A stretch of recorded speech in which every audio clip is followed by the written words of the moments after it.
This one's going to be a short chapter because it's leading into part 3.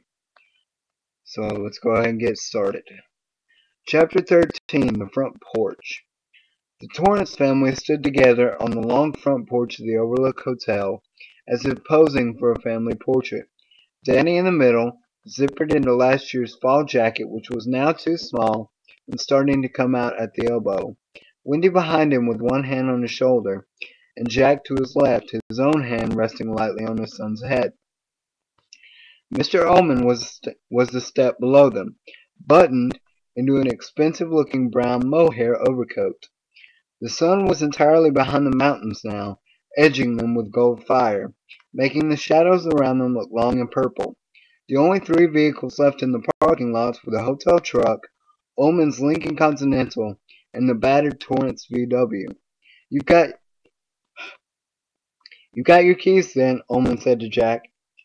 And you understand fully about the furnace and the boiler? Jack nodded, feeling some real sympathy for Ullman. Everything was done for the season.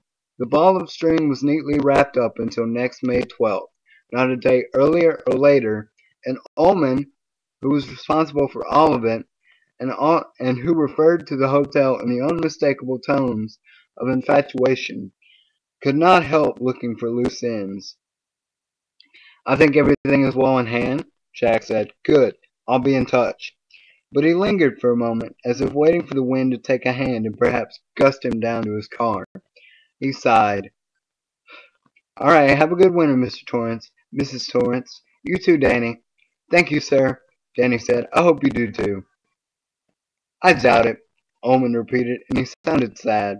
The place in Florida is a dump, if the out-and-out truth is to be spoken. Busy work. The Outlook is my real job. The Overlook. Sorry. The Overlook is my real job. Take good care of it for me, Mr. Torrance. I think it will be here when you get back next spring, Jack said, and a thought flashed through Danny's mind. But will we? And was gone. Of course it will. Ullman looked out toward the playground where the hedge animals were clattering in the wind. Then he nodded once more in a businesslike way. Goodbye, then. He walked quickly and briskly around to his car, a ridiculously big one for such a little man, and tucked himself into it.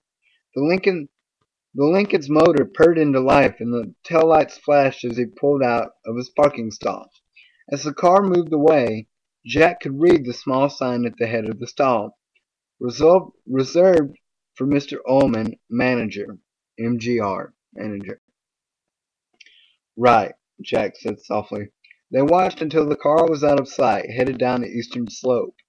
When it was gone, the 3 of them looked at each other for a silent, almost frightened moment. They were alone. Aspen leaves whirled and skittered in endless packs across the lawn that was now neatly mowed, and tended for no guest's eyes.